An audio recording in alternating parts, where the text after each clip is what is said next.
Testing 1, 2, testing 1, 2. Alright. Chapter 13. I didn't realize I'm holding my breath until we break free of the bone-chilling darkness. My lungs fill with clear, starlit air, jumbled of jagged mountain peaks arise on either side of us, as though trying to pierce the night. Far below, a twinkling amethyst river meanders through the valley, shimmering with moment droplets. A distant tick-tock rides on the wind. We made it, Sally. Luna grips my shoulders from behind. Her little fingers pressed shallow grooves into my fabric skin. We're in Time Town. A breath flows out of me in a steady river. I blink back the dampness of my eyes. We found our way back. I can fix Halloween clock and save my town now. I lean into the wind and swallow knots of hope in my throat, urging Scorch on. With swift wings he carries us parallel to the winding river of time. We hear the ticking sound of hammers as we pass by mines deep in the mountains.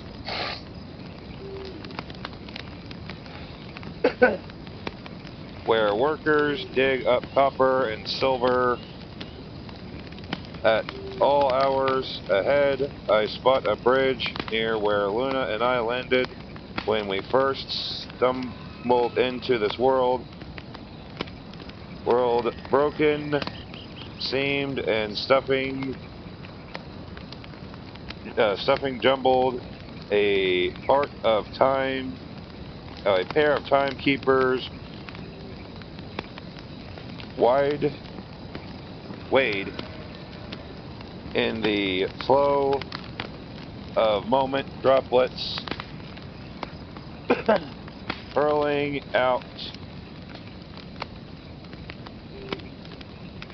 out inertia stones with their metal nets. I recognize Nick's sandy hair as he looks up surprised and waves.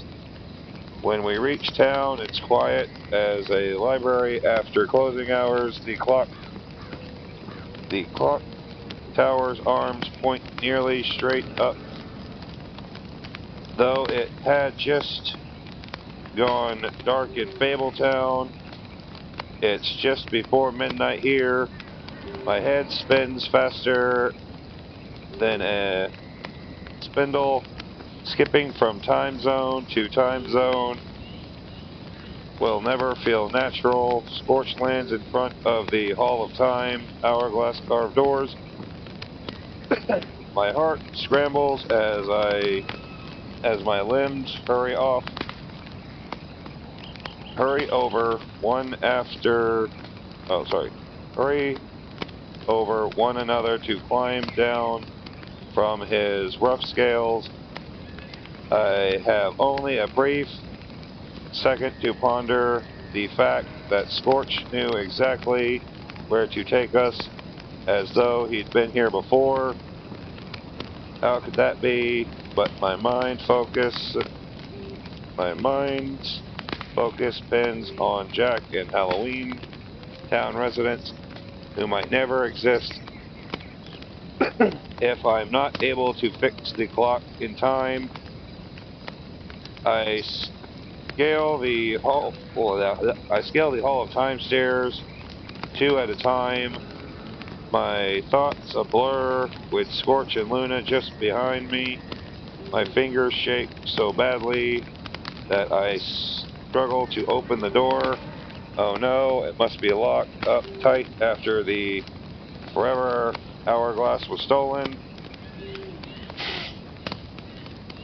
But Luna grips the handle too, and together we heave open the door. Hello, I call out. I call since the door was unlocked. I think we could have possibly been alone, yet no one answers. Inside the darkness, as the inside, it's as dark as the inside of a coffin. The fountain is still turned off for the night. The clock tower's massive gears suddenly click and steadily click and spin overhead. The timepieces on the wall are nothing but dark shadows, murmuring ticks and chimes and shushes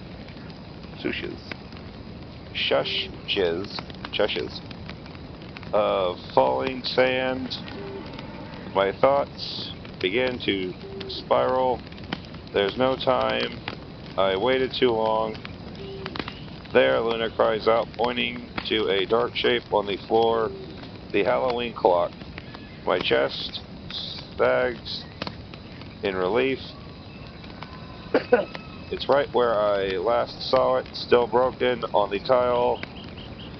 I drop to my knees and scoop up the shattered pieces onto my lap. It's in the barely there light. Its inner workings are a puzzling mismatch of backwards angles. Scorch stole the hourglass, I know he did. I'm calling it now. It's too dark. I cry. I can't see well enough to put it back together. The dry leaves rattle in my chest, itching and poking until I'm scratching at my rib cage, but the itch doesn't go away. It spreads up my spine to the back of my head, where my pulse pounds in my ears like they're gongs of a massive clock. Just as I begin to curl inward on the verge of panic, Scorch swings his tail close. Warming flickers of light form an orb around us. Glints of metal from the thousands of timepieces on the walls catch his tail light and reflect it back like fireflies. The mismatched parts in my lap become gears and cogs. Once more, I inspect the damage. Thank you, Scorch. His tail fire illuminates the clock's tiny skeleton figure that reminds me of Jack. Briefly, I squeeze my eyes closed. Last Christmas, Jack and I wrapped gifts in Santa Claus's workshop with the elves. The great countdown clock to Christmas hung over the factory conveyor belt, ticking down the remaining time. I got so flustered that I measured and cut a piece of my own hair instead of a ribbon. If only there were more time, I exclaimed. Fixating on the countdown clock. There's never enough time. Jack just sat down on the elf-sized stool, spun it around, from the countdown clock and tuck a holly sprig? Yeah, that's a holly sprig behind my ear. Sally, my love, the magic of Christmas isn't about the right ribbon. What child wouldn't be delighted to receive a package tied up in such unique crimson string? My darling Jack might not be perfect, but he always knows what to say. I fill my lungs with a deep breath and close my ears to the hundreds of ticking clocks when I was soaring through the clouds over fabled seas. I wasn't thinking about time. Clocks were the last thing on my mind.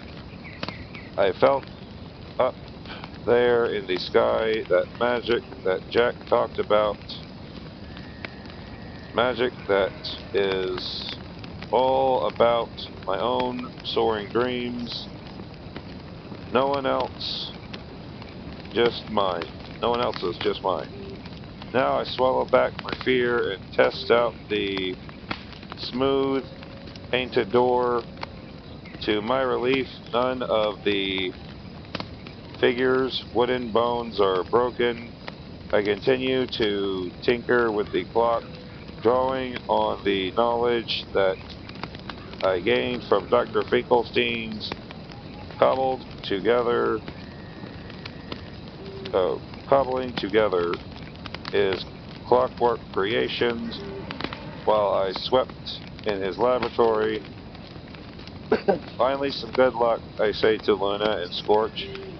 When I reset the gears that were knocked out of place, the clock turns.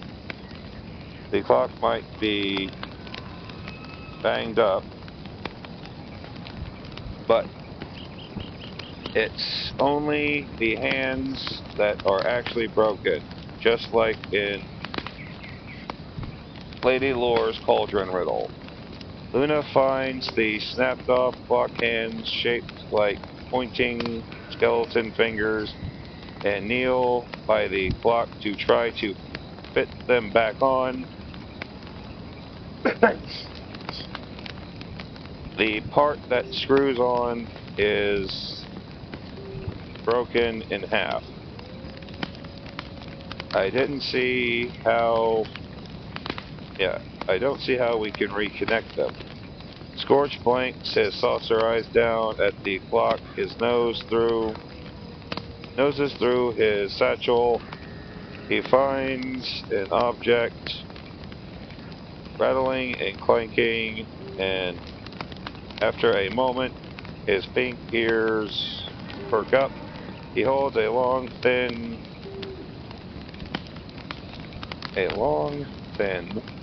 tarnished key and a quill between his lips. Whirly-dees, whatever the fuck he's saying. Oh, I think I get it. He's saying, "What is it?" He mutters around the object. My face lights up. Scorch, you're brilliant. By the light of his tail, I twist off the shiny brass screws in the middle of the clock face and replace the broken hands with the new ones fashioned out of the key and quill, then tuck the heavy clock under one arm and scale the library ladder to set it between 4th of July and Thanksgiving clock. All that's left is to wind it up, not daring even to breathe. I twist the brass pumpkin-shaped winding key until I hear a promising tick, tick, tick. The new hands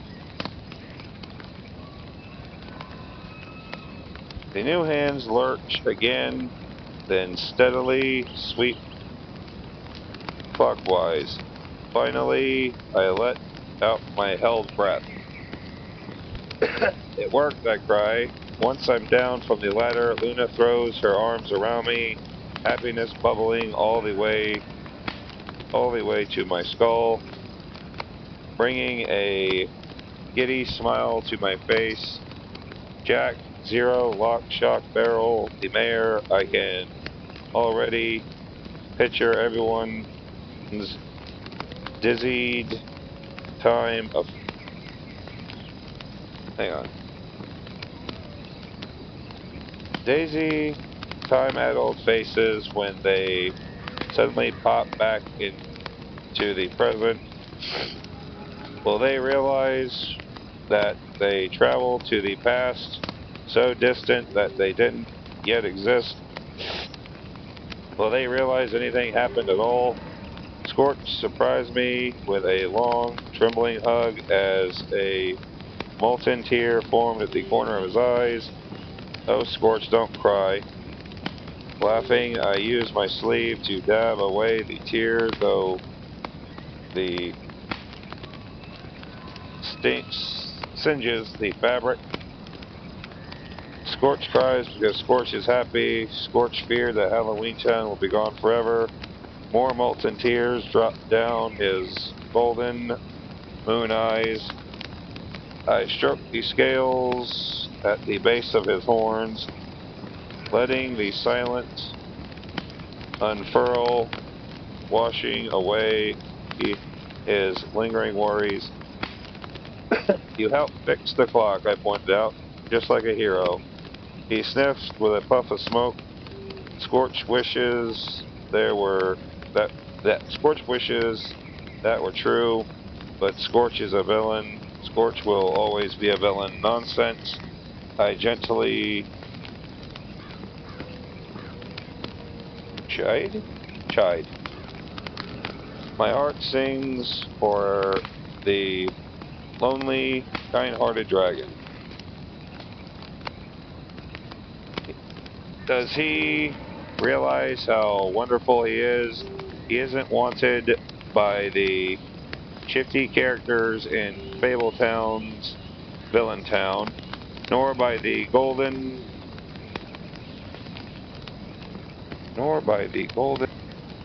curled knights in Heroes Town.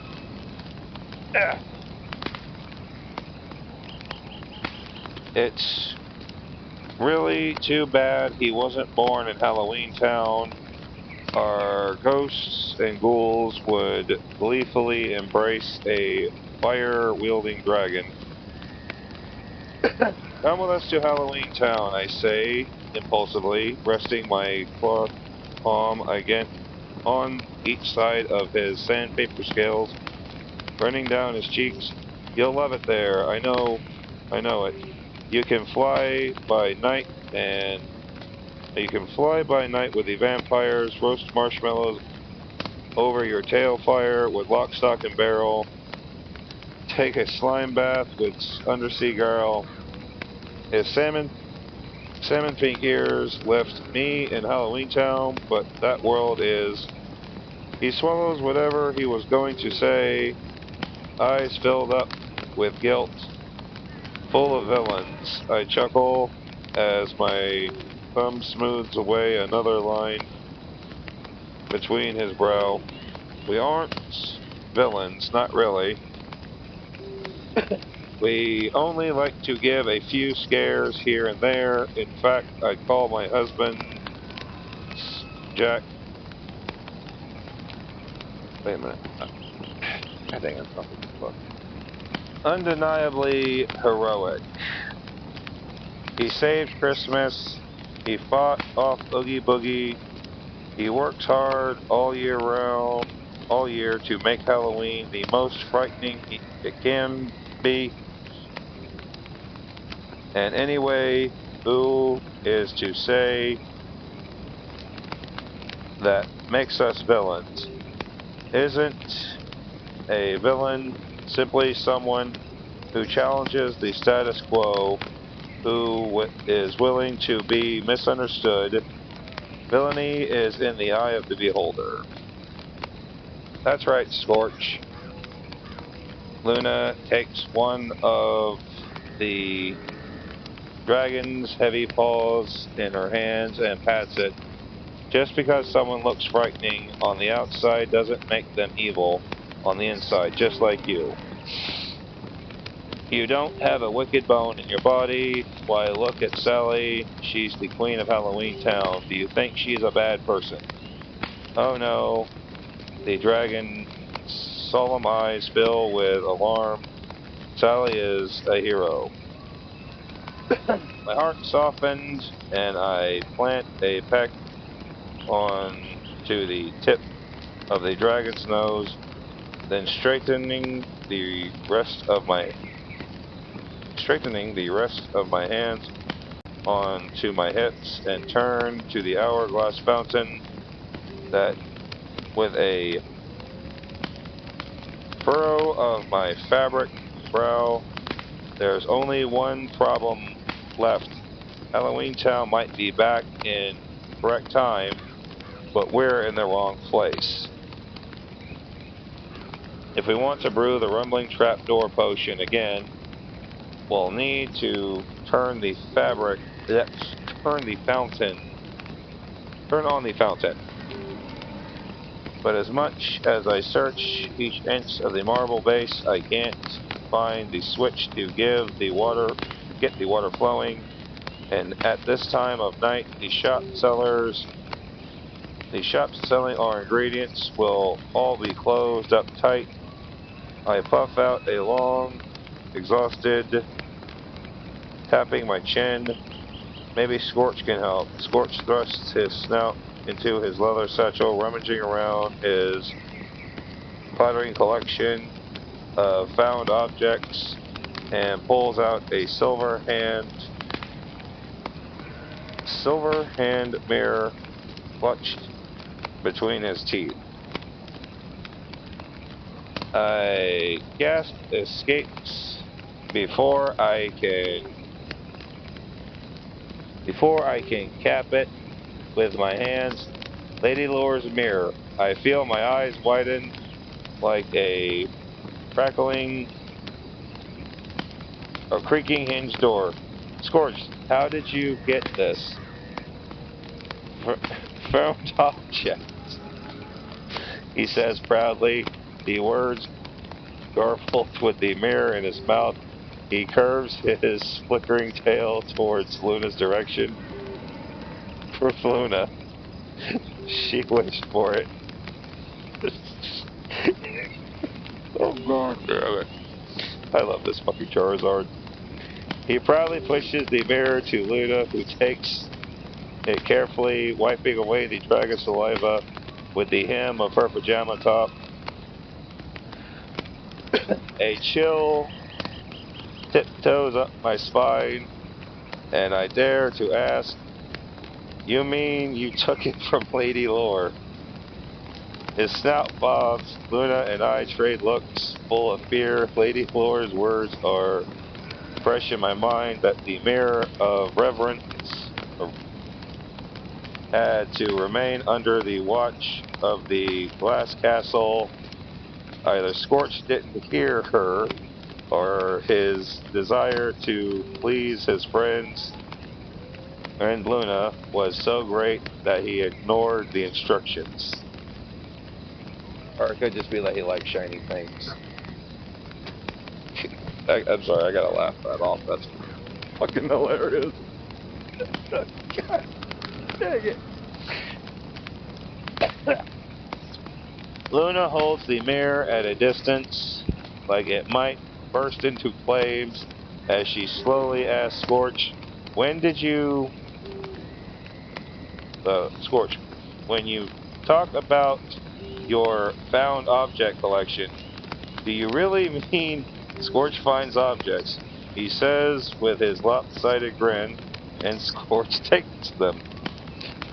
I grin and smack my palms against my forehead. Oh, my sweet dragon friend, that's called stealing. His tail fire dims, so to a barely dims to a barely there sparkle, as though my words have blown the spirit out from him. His honey-colored eyes glow heavy with pools of molten tears. In a trembling voice, he murmurs, "Scorch would never steal. Scorch was only borrowing it." You don't understand. I rest my hand on his tattered scarf, ruffling the faded blue fabric.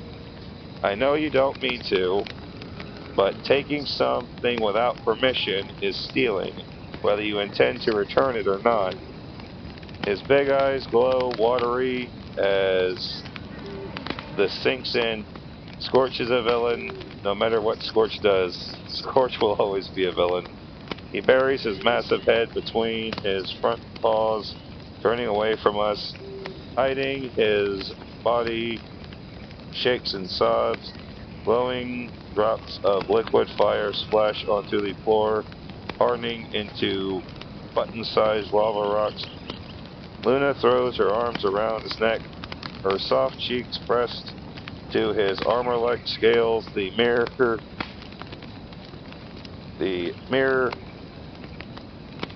Drooping, the mirror dangling in her hands.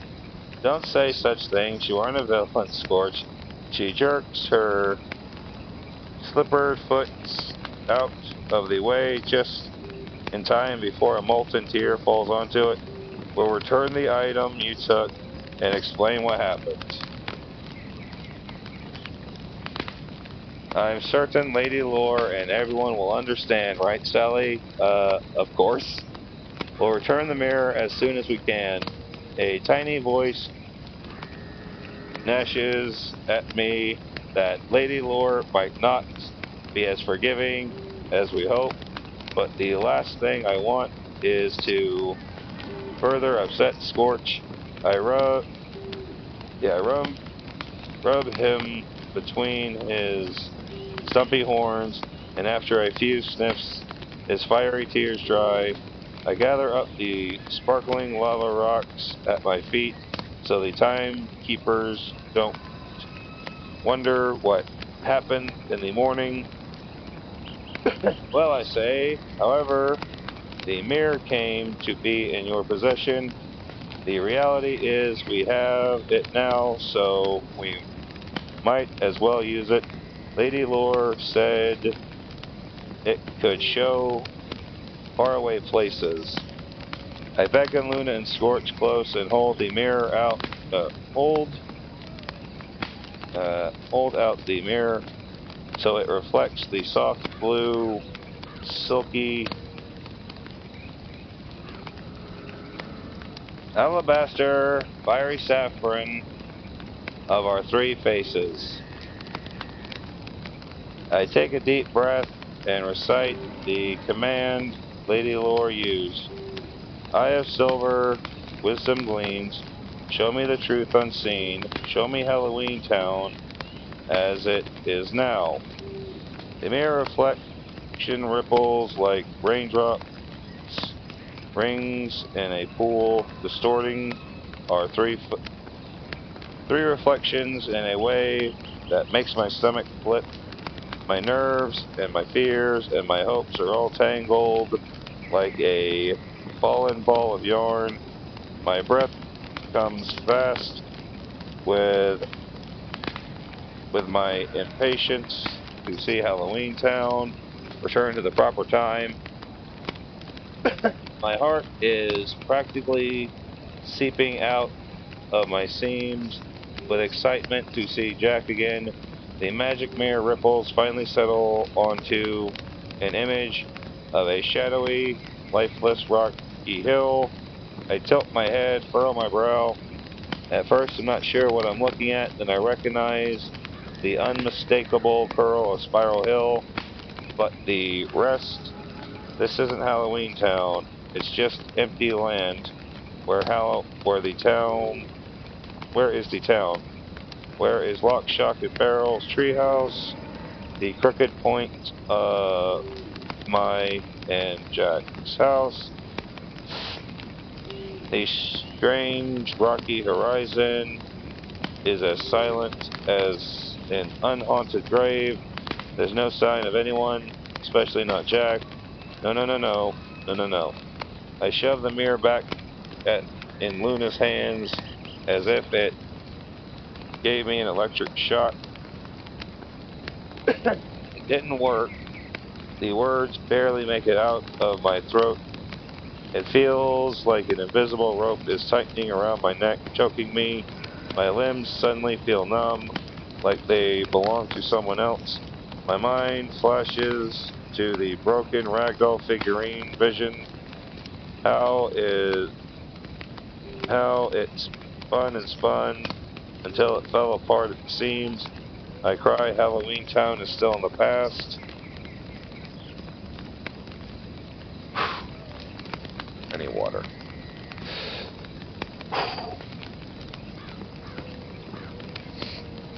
I collapsed into a threadbare heap against the cold floor, barely struggling to glance up at the Halloween clock on the shelf. The new hands sweep in a steady circle, the inner gears rumbling smooth. I don't understand, I rasp. The clock works, so what did I do wrong? Luna drops to her knees beside me with eyes like silver dollars. Her throat jumps in a hard swallow as the tilt of the mirror reverence towards me. Her voice like lead. Sally, look closer. This isn't showing Halloween Town still stuck in the past. When we saw the town before, it was filled with uncut forest. Now the forest is gone, and all the rocky outlines, they aren't rocks. Don't you see? They're rumbles. Rumbles. I grasped the mirror. Hang on. Okay. Don't you see their rubble? Rubble. I grabbed the mirror with claw-like hands, my eyes searching back and forth over the mirror's picture like hungry bats in the night. Luna's right. There aren't rocks. There are the ruins of Halloween Town. I scramble to my feet, moving the mirror around the dark, empty hall of time so I can see more of the town. When I face south, I can make out the dark shadow of Oogie Boogie's pit, where the treehouse is now just a rotten stump. To the west, the graveyard is covered in thorny thickets and smothering the headstones. To the north, Town Hall is a pile of broken granite blocks and fallen columns covered in moss. These are the wreckage of where Dr. Finkelstein's house once reached towards the stars. Only Spiral Hill remains the same. My legs stumble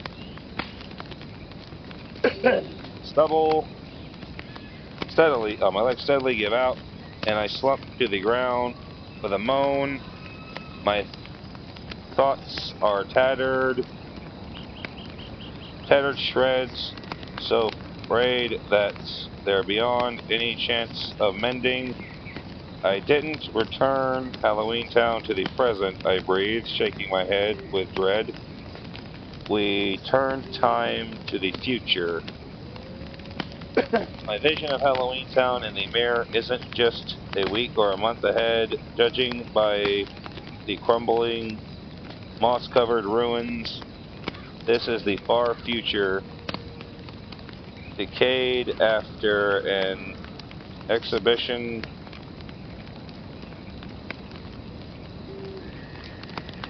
Decades after the exhibition, when Luna and I vanished into the portal, maybe even centuries, panic grips me around my throat like an iron chain. What happened to my beloved town? Where's Jack and Zero and the others? Skeletons normally don't age or die. They're already dead. The same goes for ghost dogs. Luna walks circles around the Hall of Time. The never-ending ticking clock. Hang on. All of time, the endless ticking of clocks punctuating her steps as she holds out the mirror to get a better look at the alarming future vision of Halloween Town. She stops suddenly just as a wooden cuckoo pops out of the clock, making me jump. Sally, I found something. She drops next to me, holding out the mirror on what where once town hall steps, a yellow note of paper weighted by a book of Shakespearean sonnet, the same tattered edges Jack gave me on our wedding night. I bite the inside of my cheek and move the mirror to the note. The paper is rusted and yellow and worn at the edges like a pirate map, but I recognize what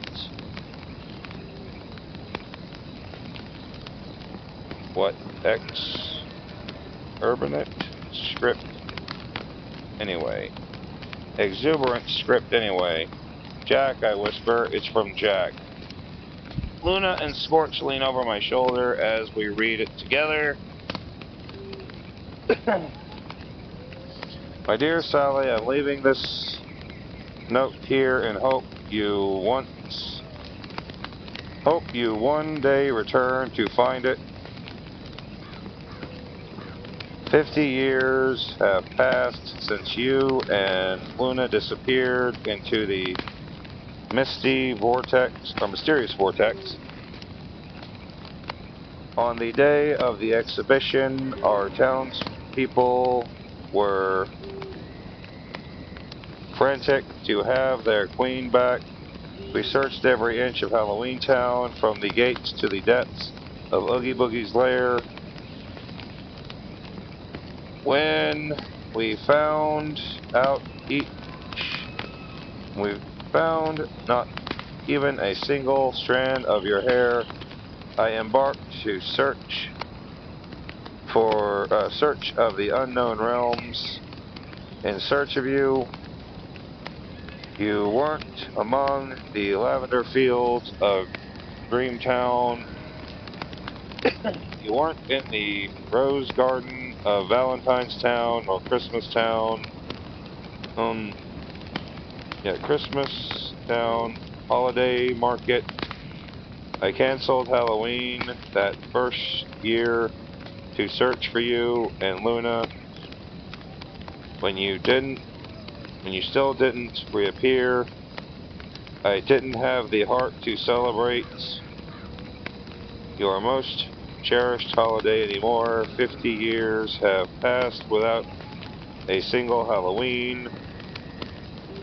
Because of that celebration, because what is a celebration without you? Our town was heartbroken, purposeless, as though some unknown enemy had wished to end Halloween forever and gotten their wish, the witch sisters discovered a clue that indicated someone had intentionally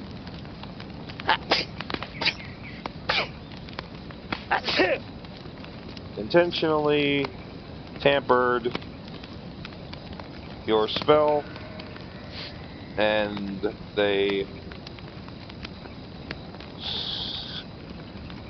hang on. And they scried that it was a powerful foe from another dark, powerful realm. My love, I regret to inform you that our troubles didn't end then and there at the exhibition. This powerful foe was not content to merely cancel our dear holiday. They meant to destroy our entire world.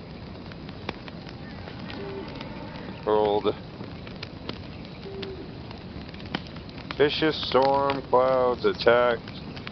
Lightning set the fields on fire, and rattling thunder razed our house.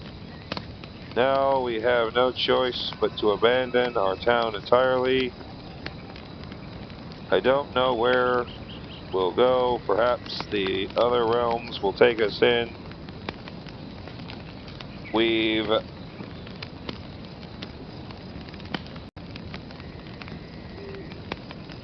We vagabonds with targets on our backs from such an unknown enemy. Dear Sally, if you make it back to what was once our home,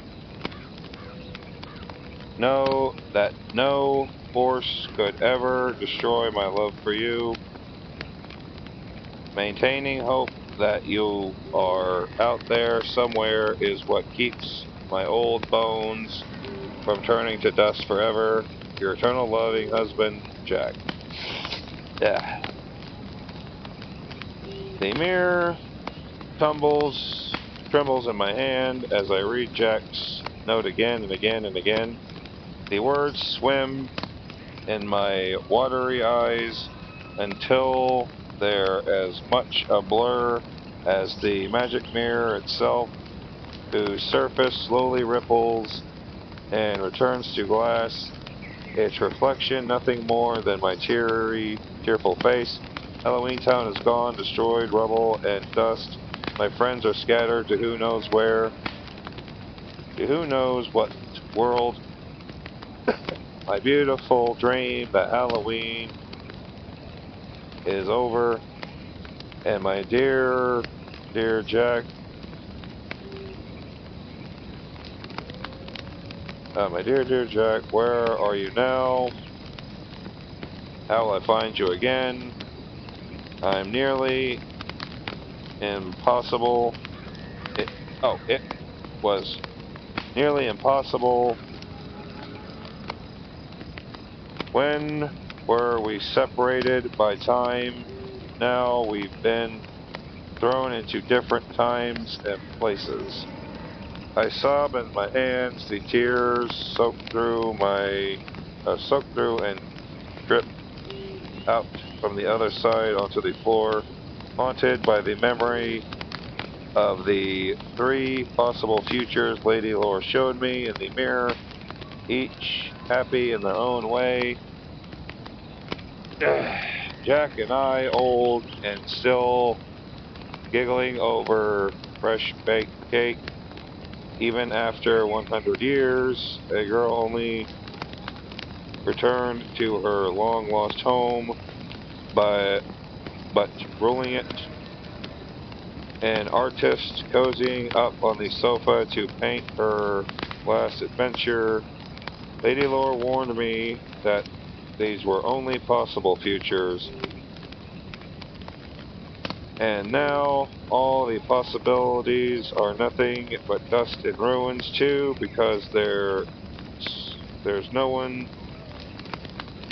other possible future that the mirror of reverence can show me. One where Jack and I are separated forever. Luna squeezes me tight around my curved shoulders. We'll try again, she insists, wiping tears from my own eyes. My molars slam together like a coffin door as I shake my head, brow deeply grooved.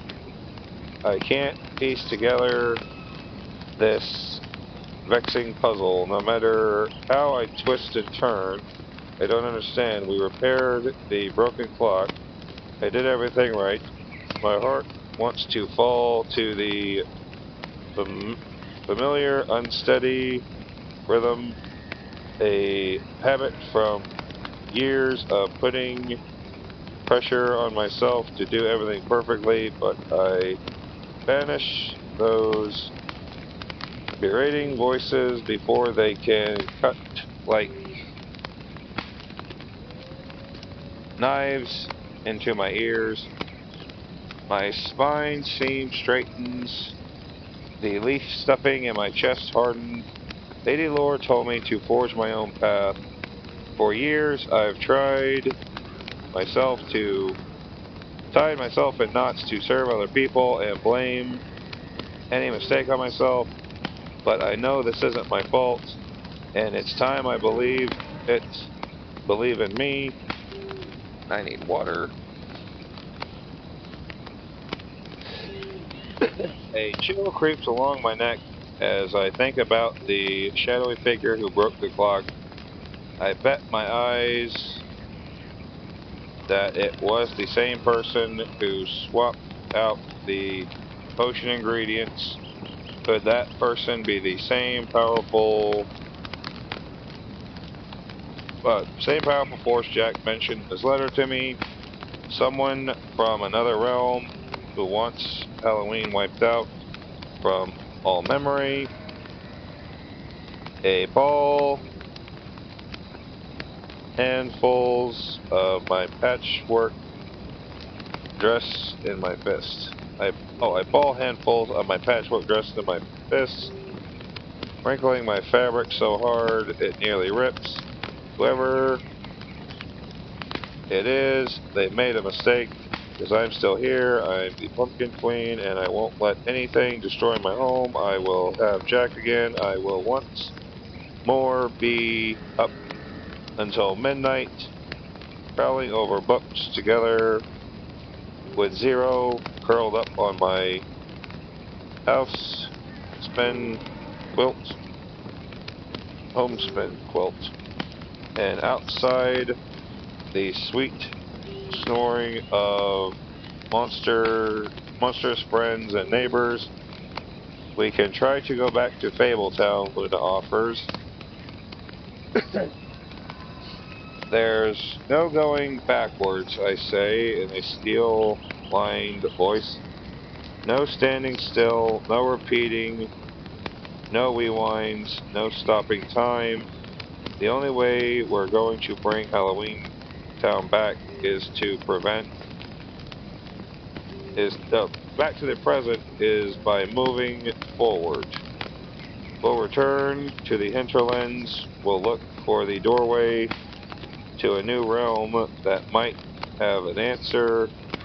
Scorch swipes his tail, his flames suddenly bursting into a flare to match his determination. In my heart, Luna wipes away her tears, nodding. We're in this together, I say, and I hold out my hands. Luna places her right hand on my palm. Scorch rests his paw on my left. We might not be knights with golden swords, but we can still be heroes.